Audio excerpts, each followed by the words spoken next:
welcome to SVG-TV's news for Tuesday, February 25th, 2020. I am Althea with the details. After spending almost 2 years behind bars, Pastor Nigel Morgan and his wife Althea Morgan walked free out of the High Court today. This after the appeal against their convictions was overturned. In April 2018, the married couple, along with their daughter, was found guilty of an unlawful and malicious grievous bodily harm on Cuthbert Victory of Mesopotamia and was sentenced to 4 years behind bars. The incident on April 9, 2016, the couple reportedly held Victory in the road just outside their house while their daughter poured a hot liquid from a kettle onto him. As a result of the attack, Victory suffered first-degree burns to his upper body. The incident led to public outcry over the actions taken by the Morgans. The Morgans' lawyer K Baucus told SVG-TV News today that the grounds for her appeal were that the trained judge did not have concrete evidence for a conviction, and also that Nigel and Althea Morgan should have had a separate sentence for their daughter Crystal Morgan.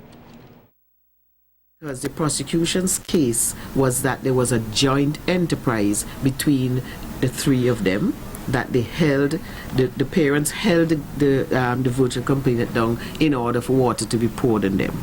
The learned magistrate rejected that, but he went on to hold that Crystal poured the water and the parents held him down, aiding and abetting. But I was able to convince the court successfully that there was an ongoing fight, that there was insufficient evidence to prove that the parents knew that Crystal was coming with the kettle. They were in the gutter fighting with this guy. Whether he was fighting them or they were fighting him, the point is a fight was ensuing when Crystal came and poured the water. And so it was not a case where they held him down so that she can pour the water on him. And the court agreed with me. In fact, some of the evidence recorded by the magistrate supported what I was saying. In the ruling handed down today by the Court of Appeal, Crystal Morgan was granted a reduced sentence and is expected to be released in April this year. The appeal done was that there was not a proper sentencing trial conducted, and that in any event what the trial judge, the magistrate did was lump all three of them together, when in law what you should do is treat each defendant individually. And on that, the DPP agreed with me that Crystal should have been treated differently, and so he agreed that the sentence for Crystal should be reduced to. Is that it is unfortunate that the young man was burnt in the way it was and the way it happened, but that was not the intention of the Morgans. Mr. Morgan was going to church on that day. He had his Bible with him. His only reason for speaking to Mafia was to say, stop playing your loud, indecent music because there are children around. And instead of Mafia just complying, he responded by slandering Mr. Morgan and his wife, and by spitting on her and slapping her, and that is how the fight began. Baucus said the public was not fair to the Morgans, and with the appeal court dismissing the case, their good character has been restored, and hope that the public can also forgive them. Those who might say, well, he spent a year and some in prison unjustly because the sentence was quashed and set aside. Well, there may be some I think the family of Victory might say, oh, it was just. It all depends. Justice is on both sides. The fact is that they have now regained their good character and they can go home and continue their life, and I hope society will forgive them and allow them to continue doing the good work, especially Mr. Morgan, what he has been doing in St. Vincent and the Grenadines. Outside the High Court building today, the happy couple hugged each other, after which they spoke with members of the media, claiming that they were vindicated and will continue to spread the word of God. Not character, not identity, and not integrity. He has asked for my faith to prove that if he takes it, I will float down like a balloon. I asked the Lord, what did you tell him? He said, I tell him, I'll prove that you're a liar, go ahead, take the faith. And today in the court, the thing that everyone said was holding on to, that thing is turned down, that nobody was holding. The devil is a liar. God has proven him a liar, that's it. Go through the mess, to bring a message. And a lot of times people talk is cheap. But when you experience something, because I was there. Yeah? The time I spent down there has been beneficial in many ways.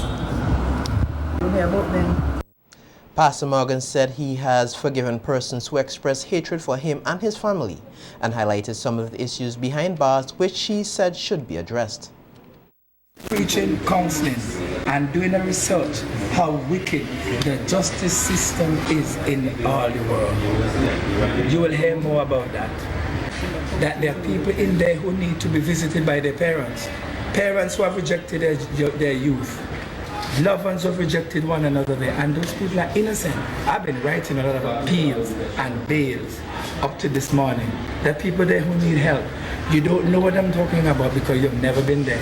God allowed me to be there because He knows I'll be strong, and I'll be letting you know it's time to begin to visit your loved ones. You Christians, go and visit your loved ones. Go and visit your loved ones. And the staff around there needs help. The superintendent and all the officers are doing quite a big job. And thanks to those who are praying for them. You wouldn't know what I'm saying because you've not been there. I see. In other news, a 32-year-old Frankie Joseph, a mason of Long Peace, Lomans, Windward, has been arrested and charged with malice aforethought caused the death of Henry Parsons, a 54-year-old laborer of the same address, by chopping him behind his right leg with a cutlass. The accused appeared before the Kingston Magistrate Court today for arraignment and was asked to plead to the indictable offence. The matter was adjourned and transferred to the Serious Offences Code for next Tuesday, March 4, 2020. Opposition Senator and lawyer K Baucus is maintaining the position of their leader that the government breached the Financial Administration Act in its dealings with the overdrafts and borrowing. Baucus told SVG-TV News that the Prime Minister knows it but refuses to accept that they have acted illegally. I will say categorically that Dr. Gonzalez knows better than what he's saying. There has been a breach of the Financial Administration Act beyond a shadow of a doubt. They have converted monies, overdraft, into a loan without the approval of Parliament. Jomo Thomas is a trained lawyer, and he said that too. He supported what the leader of the opposition said. And Dr. Gonzalez knows better, but he must always defend. You would never hear him come and say, yes, we are wrong. Don't look for that. Therefore, I would repeat what the leader of the opposition said. They acted illegally. They acted ultra vires. That means they have borrowed money without the consent of Parliament. And let me tell you, that bank could be in jeopardy because the loan is ultra vires. It means it is null and void. At a press conference yesterday, Prime Minister Dr. Rav Gonzalez maintained that there was no illegal handling of the special warrants by the government, as has been suggested by the opposition. PM Gonzalez said while in office, the New Democratic Party did a similar act they are now accusing the government of when it came to special warrants and overdrafts. Baucus said while this may be so, it does not make it right for the government to do the same, even worse. One of the reasons why Eustace, for all the years, never complained about that in relation to me, because he knows that Mitchell did it, he did it, but because they also had authority to do it. Because there's a general resolution, there's a general bill, which gives you, in addition to the overdraft limit, an amount you can borrow by way of loans without coming back to the Parliament in relation to items which are listed in the estimates for non-specific source of borrowing, like you have local loans. Dr. Gonzalez knows that two wrongs don't make a right. I cannot say whether on the NDP something similar, and when he said similar, it's probably far less egregious than what he's talking about here. But in any event, it is never correct to say one party broke the law, therefore the other one should. And he knows better than that. Even if the NDP may have at some point borrowed money without the oversight of Parliament, they have made a habit of it. They have been doing it year after year after year, with lots of interest rates that the country has to pay for. And didn't he say he come to clean up what the NDP did? So how can he now fall back and use it? It's not a honest argument. In other news, while presently there is no means of testing for the coronavirus here, They are lab technicians who are fully capable of gathering the needed samples safely and effectively. So says Chief Laboratory Technologist Elliot Samuel as he spoke with the Ministry of Health Communication Officer Nika Anderson-Isaacs on the capacity of the local microbiology laboratory. The local microbiology lab studies a host of pathogens, including fungus and viruses. Still, and what we have cleared the air on is the biosafety level containment capacity for this virus, because initially, because the person-to-person transmission was believed to be accessed through an airborne virus, the virus is initially classified as a BSL-3, or we were on BSL-3 alert where the virus is concerned. Now we have more information coming out of China and the US, and they have fully elucidated the transmission route of the virus, where it is said to be transmitted through aerosolized droplets, and you have to be within a meter of transmission. Now we understand the correct BSL classification for that virus, so it's actually a BSL-2 virus. We have the containment capacity in lab to handle BSL-2 pathogens, but what we don't have is a validated testing method to do coronavirus testing. So when I say we, I'm referring to the 23 member states in this region that rely on CARFA as what we call our National Influenza Center, or NIC. We are still going to be collecting sample, packaging them according to IATA guidelines, and to ship those samples off to our NIC, which is CARFA. So we have worked out all the logistics. As a matter of fact, we have had a meeting as recently as last Monday with CARFA to look at logistics in terms of collection of sample, packaging and transport of samples should we have a coronavirus case. Safety is key for lab technologists, and the use of technology will help to keep such personnel safe from harm while they handle virus samples. Senior lab technologist Hayes John illustrated the use of a Class 2 biosafety cabinet, which he says protect the lab technician, the sample, and the environment. We basically have a person who is certified, and they normally come and ensure that this instrument is certified to operate every year.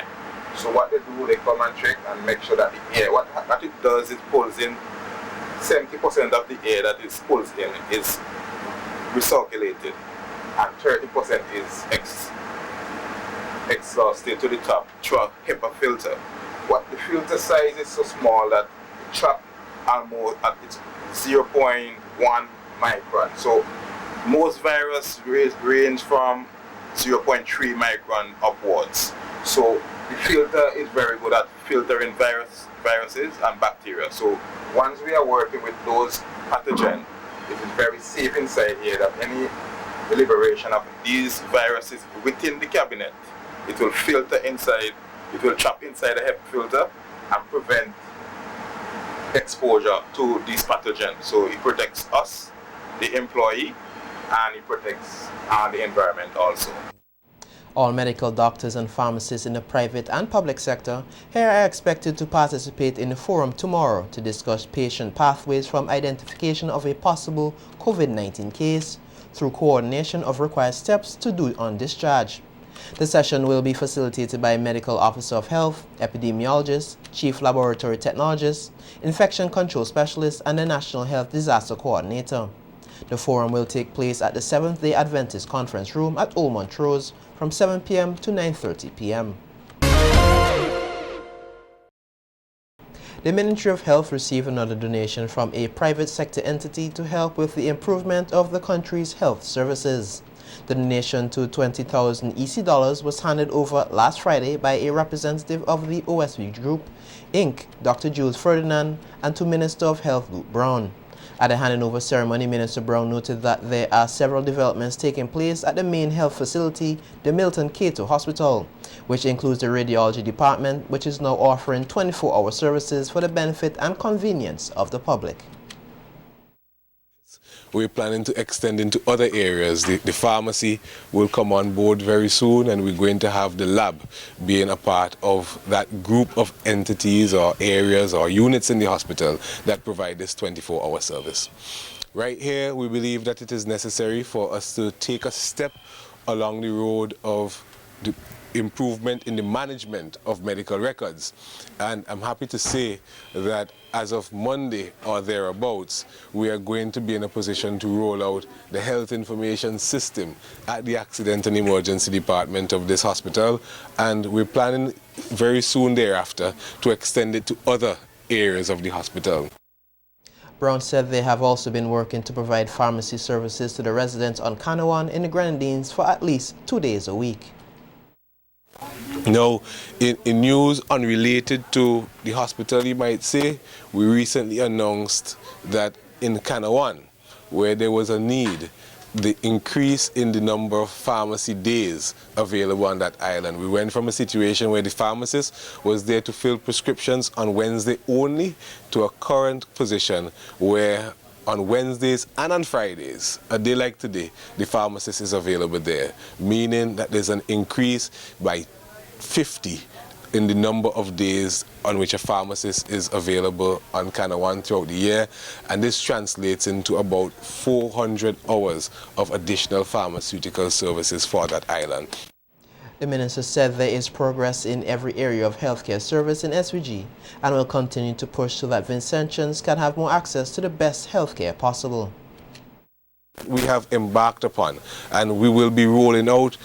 I think there's a schedule now in place for some of the painting to be done and to take care of some of the other areas of work. We were able to outline some aspects of the work in earlier conferences. We're going to deal with the waiting room, we're going to deal with the bathroom, we're going to deal with the flooring, we're going to deal with the ceiling. We're going to basically carry out a comprehensive reform and refurbishment right here to the point where when we're done, it might effectively be beyond recognition.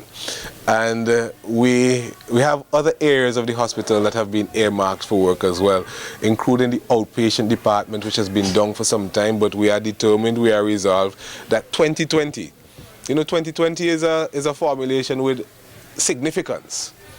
When you go to the doctor, and this is in the realm of health, the eye specialist, and they check your vision, and they tell you that check your sight, and they tell you have 20/20 vision. Well, it can't get better than that. Sharing is caring, and Girls Guides here have been encouraged to use this as a tool to help make the world a better place. The encouragement comes from Chief Commissioner of the SVG Girl Guides Association, Laura Brown, on the occasion of the World Thinking Day observed on Saturday, February 22nd under the theme, Diversity, Equity, and Inclusion.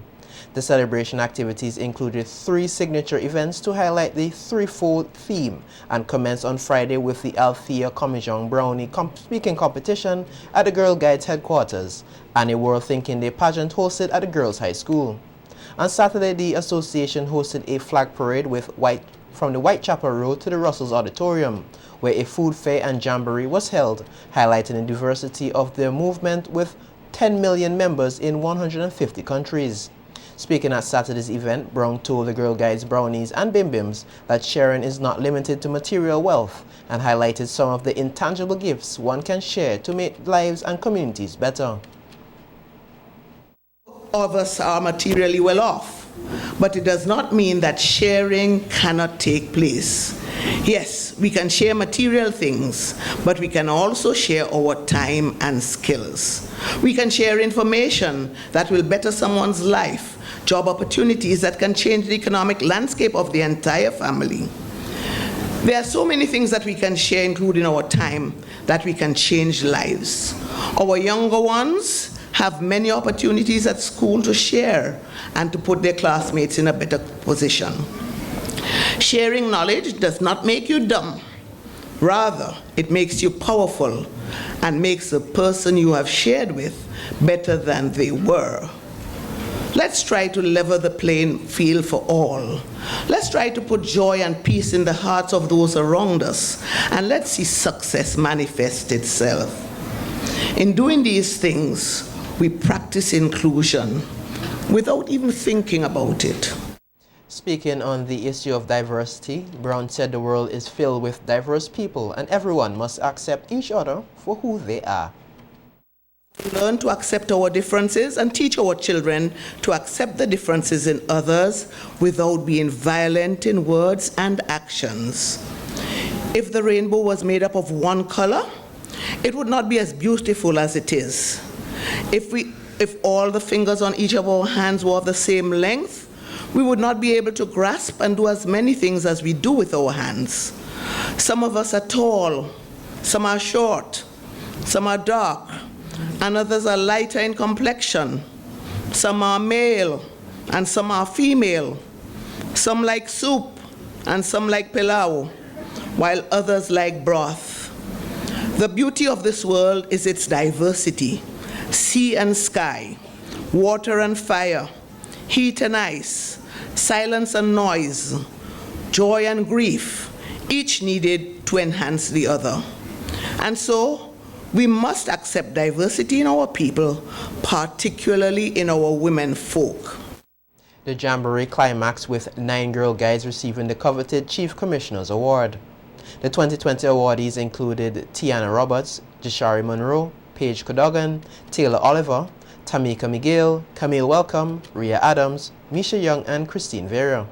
The awardees took the opportunity to share some advice with current and future girl guides. Cherish each guide meeting, always do your best, and be prepared to go the extra mile. This year's Thinking Day theme speaks to me as an advocate for female empowerment and unity. It allows us as girls and a part of WAGs to realize that we are part of something great. And despite our differences in beliefs, opinions, culture, and our backgrounds, we must all come together as one stronger body, for we are part of something that can change the world. Thank you. My message to current and future guides is to continue to strive for excellence and to never give up, even though life can get hard sometimes. You need to be strong in order to overcome the challenges that may come to you. This was World Thinking Day theme: diversity, equity, and inclusion. Not only represents what guiding is about and how large our organization is, but brings out the true meaning of sisterhood and how we should treat our guiding sisters from all walks of life. I would like to encourage all guides to submerge themselves in cultures outside of the region. Once the initial culture shock wears off, you will gain an appreciation for how living place differently. I think this lies in accordance to this year's World Thinking theme: diversity, equity, and inclusion. This theme encourages all to accept others that we meet daily for their differences and to break the cycle of discrimination. I think. The Diamond Government School reopens a transformed and more organized library, which is expected to help create a culture of reading at the school and spill into the wider community. The transformation of the library started last year in March, when representatives of the Hands Across the Sea organization, in collaboration with the Mustique Charitable Foundation, decided to contribute 500 new books for the existing library. Past students, teachers and parents, members of the Diamond community, private sector entities and others came together to help refurbish the library. Area Representative Minister Sabota Caesar, who is a proud past student of the Diamond Government School, said the current student population is very lucky to have a library. He said the library would not only teach the students how to read, but be more disciplined and responsible. That the library is not only to teach you to read, but also to be disciplined, because when in the library you have to be quiet. You can't be eating, you can't distract others, and also responsibility, because you have to care for the books and you have to return them on time. If you cannot read,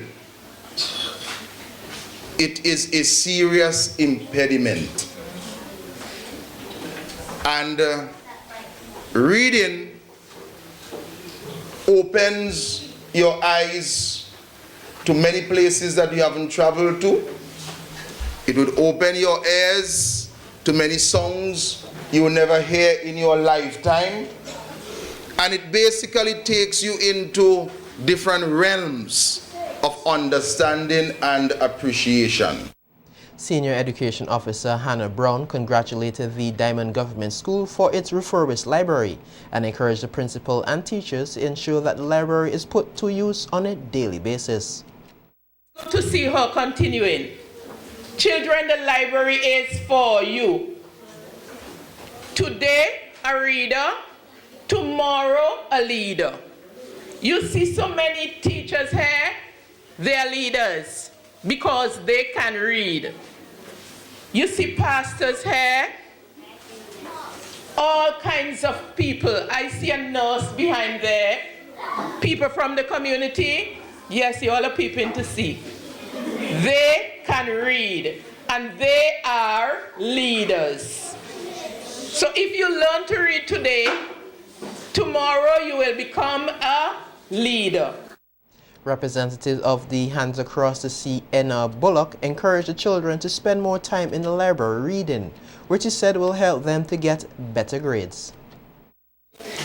We believe that every child should grow up reading, because when a child can read, there are positive and lasting changes in their lives. According to the research, students who read independently not only become better readers, but they score higher in all subject areas. If you want to do well in your maths, science, social studies, you know that you have to spend time reading. So, if you want to do well in your maths, what do you have to do? If you want to do well in your science, what do you have to do? Read. If you want to do well in your social studies, what do you have to do? Read. All right. 11 students were trained to become librarians for the school library and were awarded with certificates.